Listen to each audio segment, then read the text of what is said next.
ఓం శ్రీ సాయిరామ్.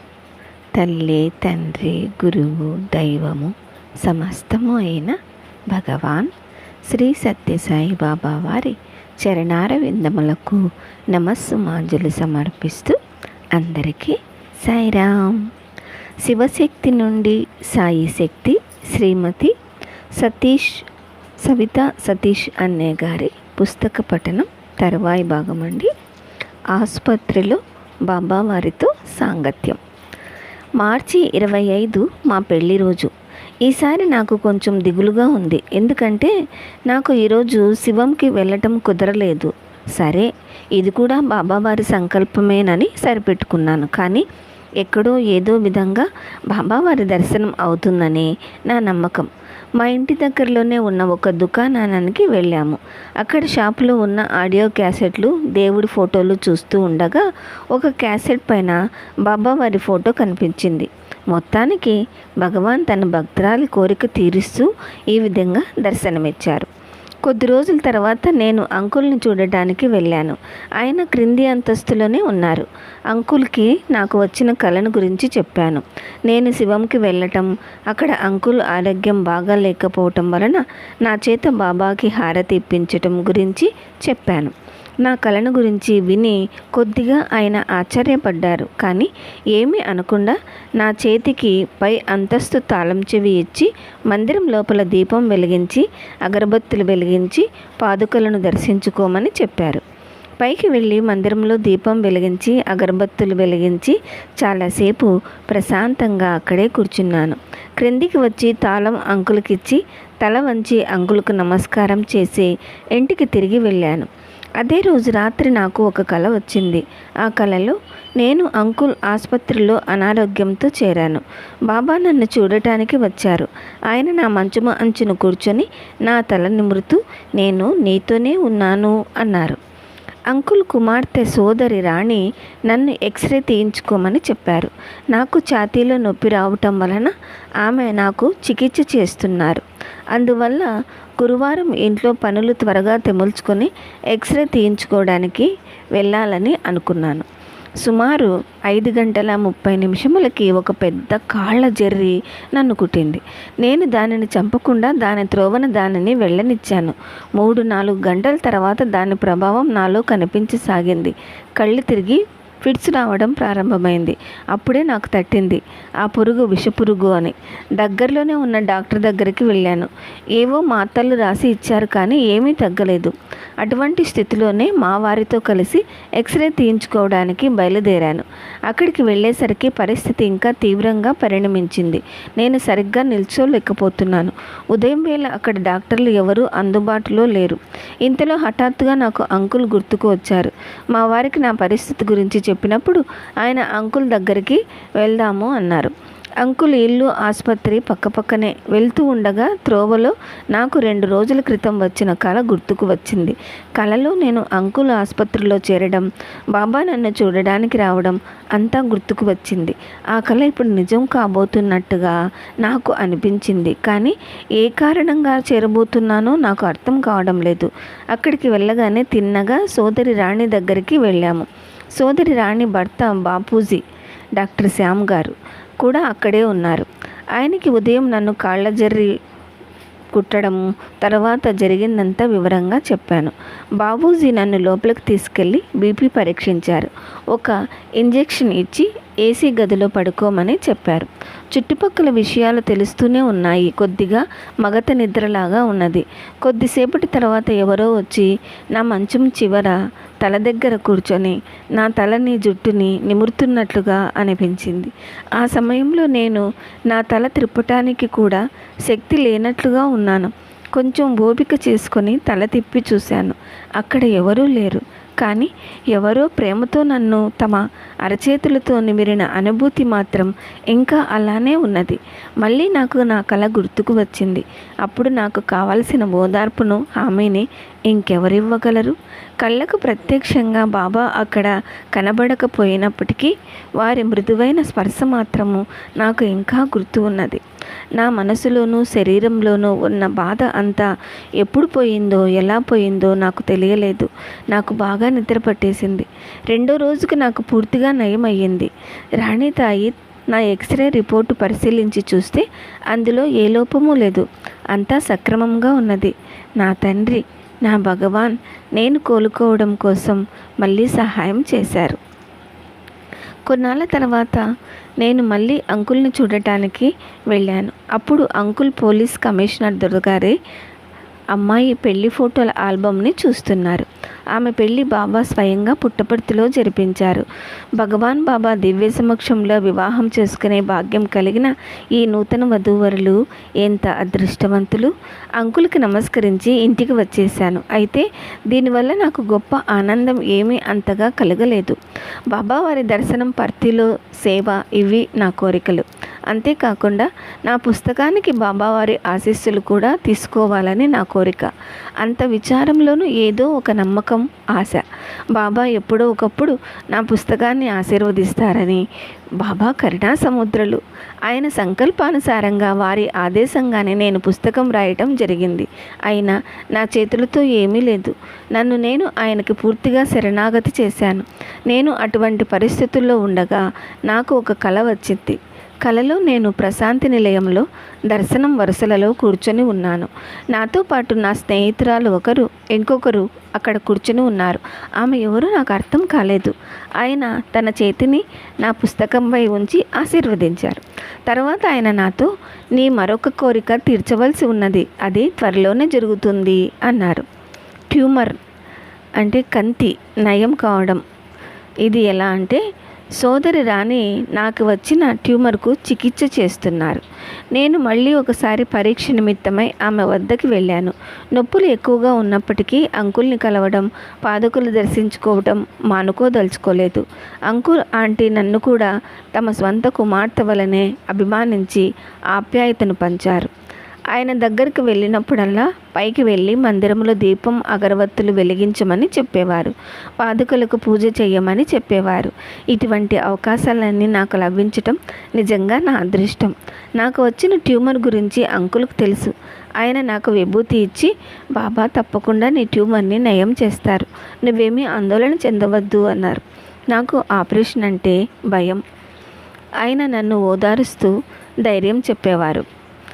ఆయన నన్ను ఓదారుస్తున్న కొద్దీ నేను ఉద్విగ్నతతో ఏడ్చేసేదాన్ని. కానీ అంకుల్ని, బాబాని నిరాశపరచలేక మెల్లగా నన్ను నేను అదుపు చేసుకొని ఏడడం ఆపేదాన్ని. ఈ విధమైన భక్తి భావములతో అంకుల్ ఇచ్చిన విభూతి ట్యూమర్ పైన రాయటం ప్రారంభించాను. 2-3 రోజుల తర్వాత ట్యూమర్ మెల్లగా తగ్గడం ప్రారంభించింది. అంకుల్ చేతితో ఇచ్చిన విభూతి నొప్పినంతటిని తగ్గిస్తుంది. అంకుల్ అస్తవాసి గొప్పతనం అది. ఒక రోజున కలలో మరొక కల వచ్చింది. బాబా నాకు కలలో మా ఇంట్లో షిరిడి సాయిబాబా, భగవాన్ శంకర్, సరస్వతీదేవి, క్రీస్తు మొదలైన విగ్రహాలు చూపించారు. నేను ఆ విగ్రహాలకు ఎదురుగా నిలబడ్డాను. ఇంతలో హఠాత్తుగా నా అంత పెద్ద ఎత్తున్న శివలింగం ఏర్పడింది. శివలింగం పక్కన నిలబడి బాబా నన్ను ఆశీర్వదించారు. ఈ చోటు రాజేంద్ర గారు కూర్చునేటువంటి ప్రదేశం. ఇక్కడ శివలింగం ఏర్పడింది ఏమిటి? అది కూడా మన ఇంట్లో అన్నాను మా వారితో. మా పిల్లలకు ట్యూషన్ చెప్పడానికి రాజేంద్ర అనబడే ఆయన మా ఇంటికి వచ్చేవారు.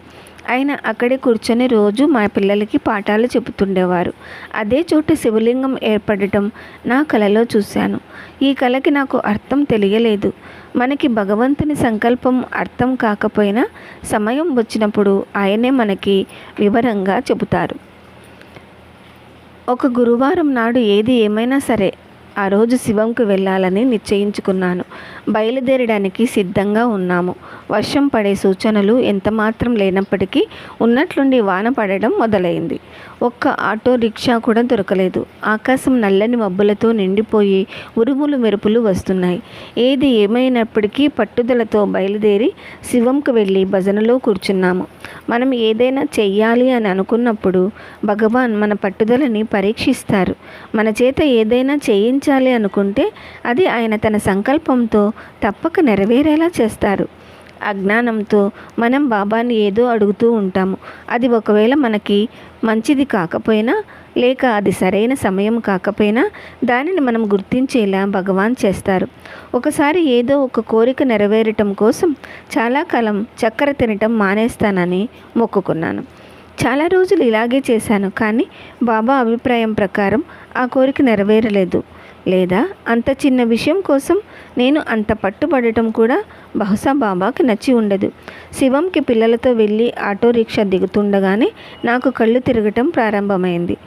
ఆటో అతనికి ఎలాగో డబ్బులు ఇచ్చి శివం లోపలికి వెళ్ళి భజనలో కూర్చున్నాను. మొండి పట్టుదలతో చక్కెర తినటం పూర్తిగా మానివేయటం వలన ఇలా నీరసంతో కళ్ళు తిరిగాయని నాకు అర్థమైంది. కేవలం అజ్ఞానంతో మొండి పట్టుదలతో నేను చాలా పెద్ద తప్పు చేశానని నాకు అర్థమైంది. ఈ ఆలోచన నాలో చాలా పెద్ద మార్పు తెచ్చింది. వెంటనే క్షమించమని బాబాను ప్రార్థించాను. నేను తప్పకుండా చక్కెర తింటానని మొక్కు విరమించుకుంటానని ప్రార్థించాను. ఇంటికి వెళ్ళగానే ముందుగా కొంచెం చక్కెర తింటానని, కానీ అంతకుముందు బాబా నన్ను క్షమించాలని ప్రార్థించాను. మనకు తెలియకుండానే బాబా మనలో ఎంత మార్పు తీసుకువస్తారో నాకు ఈ సంఘటన వలన అర్థమైంది. హృదయ పరివర్తన బాబా వారు చేసే పరమాద్భుతమైన లీల. చాలా కాలం నుంచి పుట్టపర్తి వెళ్ళాలని అనుకుంటున్నాను. పర్తికి వెళ్ళలేకపోతే షిరిడి అయినా వెళ్ళాలని చాలా అనుకున్నాను. నేనైతే అనుకున్నాను కానీ తోడు వచ్చేవారు ఎవరూ దొరకలేదు. అమ్మ గుర్తుకు వచ్చింది. నేను పుట్టింటికి వెళ్ళి చాలా రోజులైంది. అందువల్ల పిల్లల్ని తీసుకొని షోలాపూర్ బయలుదేరాను. ఎప్పుడెప్పుడు ఇంటికి వెళ్ళి షిరిడి వెళ్ళడం గురించి అమ్మని అడుగుదామా అని ప్రయాణం అంతా ఆతృతతో అసహనంగా ఉన్నాను. అయితే నేను ఎంత ఆతృతతో వచ్చానో దానికి తగ్గట్టు అమ్మ ఇంట్లో లేకుండా ఇల్లు తాళం వేసి ఉండటం చాలా బాధగా అనిపించింది. ఆవిడ ఎక్కడికో బయటికి వెళ్ళింది. నాకు మరింత చిరాగ్గా అసహనంగా ఉంది. ఆవిడ ఇంట్లోకి రాగానే ముందు ఇంకొక మాట ఏది మాట్లాడకుండా, అమ్మ నువ్వు నాతో షిరిడి వస్తావా అని అడిగాను. కుశలమది ఏది అడగకుండా, ముందుగా కనీసం పలకరించకుండా ఇలా తిన్నగా అడిగేసరికి అమ్మకు కొంచెం ఆశ్చర్యం వేసింది. అలా ఎందుకు అడిగానో ఆవిడకి అర్థం కాలేదు. సరే అలాగే వెళదాము అని అమ్మ అన్నది. లోగడ ఆమె హైదరాబాద్ వచ్చినప్పుడు కలిసి పుట్టపర్తి వెళ్ళాము. ఇప్పుడు షిరిడి వెళ్తున్నాము. మరునాడు నేను మా తమ్ముడు వెళ్ళి షిరిడి వెళ్ళడానికి టిక్కెట్లు కొనుక్కొని వచ్చాము. మరునాడు ఉదయం 4:30 షిరిడి చేరుకున్నాము. దర్శనం బాగా అవుతుందా? ఇంత తక్కువ వ్యవధిలో కొన్ని ముఖ్య ప్రదేశాలు ఏమైనా షిరిడిలో చూడటానికి వీలవుతుందా అని నాకు సందేహం కలిగింది. ఒక గది అద్దెకు తీసుకుని మందిరం లోపలికి కాకడ హారతికి వెళ్ళాము. అప్పటికి సమయం ఉదయం 5:30 అయింది. అప్పటికే జనం చాలామంది ఉండటం వలన మందిరం లోపలికి వెళ్ళడం కష్టంగా అనిపించింది. బయట పెట్టి ఉన్న టెలివిజన్ తెరపైన షిరిడి సాయిబాబా దర్శనం చేసుకుంటూ కొంతమేరకు తృప్తి పడ్డాము. కాకడి హారతి చూడాలని నా మనసులో కోరిక. కానీ మన చేతుల్లో ఏముంది? అంతా భగవాన్ చేతుల్లోనే ఉన్నది. కేవలం ఆయన సంకల్పం వలన మాత్రమే నేను మా అమ్మగారింటికి వెళ్ళటం, ఆయన పిలుపు మేరకే షిరిడి చేరుకోవడం జరిగింది.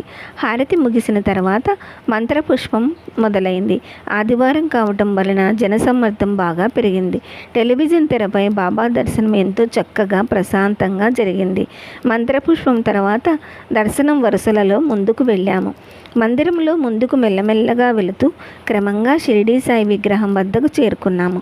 బాబాకి ప్రణామములు అర్పించి తృప్తిగా దర్శనం చేసుకున్నాము. మొత్తానికి నేను షిరిడి వచ్చాను, బాబా గారి దర్శనం చేసుకున్నాను అంటే నాకే నమ్మశక్యంగా లేదు. ఈ దృశ్యాన్ని నేను ఇంతకుముందు కలలో చూశాను. ఈ విషయం ఇంతకుముందు చెప్పి ఉన్నాను. తర్వాత 2 పళ్ళాలలో ప్రసాదాన్ని పూజారికి అందించాను. షిరిడి బాబా పాదాల దగ్గర ఉంచిన ప్రసాదాన్ని తాకించి తిరిగి మా చేతికి అందించారు. భక్తితో మరలా బాబాకు ప్రణామములు సమర్పించి వేప చెట్టు దగ్గరికి వెళ్ళాము. తర్వాత షిరిడి బాబా నీళ్లు తాగేటువంటి మట్టి కుండలో నుంచి నీళ్లు తాగాము. షిరిడి బాబా ధాన్యం విసిరినటువంటి తిరుగుల రాయిని చూశాము. ఆయన కూర్చునే రాయి, ఆయన పడుకునే మంచం కూడా చూశాము. తర్వాత నాకు మహదానందం కలిగచేసేలా షిరిడీ బాబా సటకా చూశాను. ఇదే సటకాతో బాబా నన్ను కలలో నేలపైన కొట్టమని చెప్పినప్పుడు కొట్టిన ప్రతి చోట నాకు ఒక బంగారు పళ్ళెం ప్రత్యక్షమైంది. ఆ అద్భుతమైన కళ నిజమై షిరిడీ రాగలిగాను. షిరిడీలో తిరుగుతున్నప్పుడు అంతా పరిశీలించి చూశాను. ఎక్కడా కూడా సత్యసాయి బాబా వారి చిత్రపటం నాకు కనిపించలేదు. కానీ బాబా వారి గురించిన పుస్తకాలు మాత్రం ఉన్నాయి. షిరిడీ విడిచి వచ్చేటప్పుడు నా కళ్ళు బాబా విగ్రహం మీద నిలిపి చూశాను. ఉద్వేగంతో నా గుండె బరువెక్కింది. షిరిడీ బాబా దగ్గర నుంచి వెళ్ళిపోతున్నానన్న బాధతో చాలా దుఃఖం వచ్చింది. బాగా దగ్గర బంధువులను పెట్టి వెళ్తుంటే కలిగే బాధ అనుభవంలోకి వచ్చింది. భగవంతుడికి భక్తుడికి మధ్య కలది జన్మాంతర సంబంధం. కేవలం విశ్వాసం భక్తితో మాత్రమే ఈ బంధాన్ని గుర్తించగలుగుతాము. భక్తి వికసిస్తున్న కొద్దీ బంధము దృఢమవుతుంది. అప్పుడే మనకి భగవంతుడే సర్వము అన్న సత్యము అర్థమవుతుంది. సమస్త సారాంశము ఆయనే. షిరిడీ పవిత్ర భూమిలో నాకు భగవాన్ మాత్రమే. నాకు తల్లి, తండ్రి, సోదరుడు, స్నేహితుడు, సమస్తము అని అర్థమైంది. అయినప్పటికీ ఈ విషయం అర్థం కావాలంటే భగవంతుడి అనుగ్రహం కావాలి. అతనిని కానీ ఆమెను కానీ భగవంతుడు అంతరంగంలో నుంచి పరివర్తన చెందినప్పుడే ఈ జ్ఞానం కలుగుతుంది. ఆయన లీల, ఆయన ఆడే జగన్నాటకం ఊహకు అందనివి, బహుశక్తివంతమైనవి. వేలాది సంవత్సరములు తపస్సు చేసినప్పటికీ మునులకు ఋషులకు అర్థం కాని విషయము మానవ మాత్రలకు మాత్రం అర్థమవుతుందా? అది అంత సులభ సాధ్యమా? ఓం శ్రీ సాయిరామ్. తర్వాయి భాగం వచ్చే వారం విందామండి. జై బోలో భగవాన్ శ్రీ సత్యసాయి బాబాజీకి జై. సమస్తలోకాః సుఖినో భవంతు. ఓం శాంతి శాంతి శాంతి. అందరికీ సాయిరామ్.